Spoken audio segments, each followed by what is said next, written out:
അടുത്ത ജന്മം എന്നുണ്ടെങ്കിൽ ഞാൻ ബ്രാഹ്മണനായി ജനിച്ചാൽ മതി എന്നൊക്കെ സോറി, ഞങ്ങൾ തൃശ്ശൂർക്ക് ഒരു തെറ്റുപറ്റി.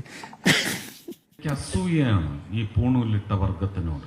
അടുത്ത ജന്മത്തിൽ പൂണുനൂലിടുന്ന വർഗത്തിൽപ്പെട്ട് തന്ത്രിമുഖ്യനാവണം. നമ്മൾ ഏത് നൂറ്റാണ്ടിലാണ് ജീവിക്കുന്നത്? നമ്മൾ ഏത് നൂറ്റാണ്ടിലാണ് ജീവിക്കുന്നത്? ഞാൻ നമ്പൂരിയല്ല, മനുഷ്യനാണ്, വെറും മനുഷ്യൻ.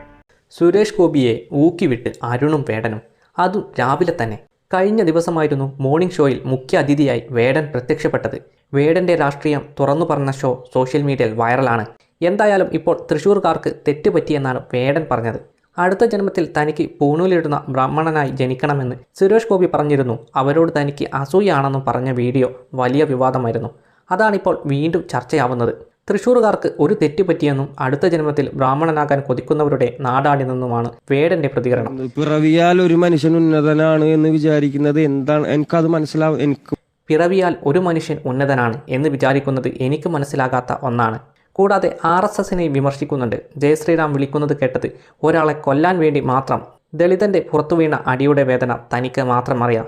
ആദ്യത്തെ അടി വീണത് മുസ്ലിമിൻ്റെയോ ക്രിസ്ത്യാനിയുടെയോ ദേഹത്തല്ല, അത് ദളിതൻ്റെ പുറത്താണ്. എന്തൊക്കെയാണെങ്കിലും ഇൻ്റർവ്യൂ വീഡിയോ നിമിഷ നേരം കൊണ്ട് വൈറലായി. വേടനെ അനുകൂലിച്ചും പ്രതികൂലിച്ചും നിരവധി കമൻറ്റുകളാണ് വരുന്നത്. കഞ്ചാവോളി എന്ന് പറഞ്ഞാണ് വേടനോട് അരിശം തീർക്കുന്നത്. എന്നാൽ ഇപ്പോൾ വരുന്ന വാർത്ത വേടൻ്റെ പാട്ട് പാഠ്യവിഷയത്തിൽ ഉൾപ്പെടുത്തി എന്നാണ്. ഇതും കൂടെ കേട്ടപ്പോൾ വിമർശകരുടെ അവസ്ഥ എന്താകുമോ എന്തോ.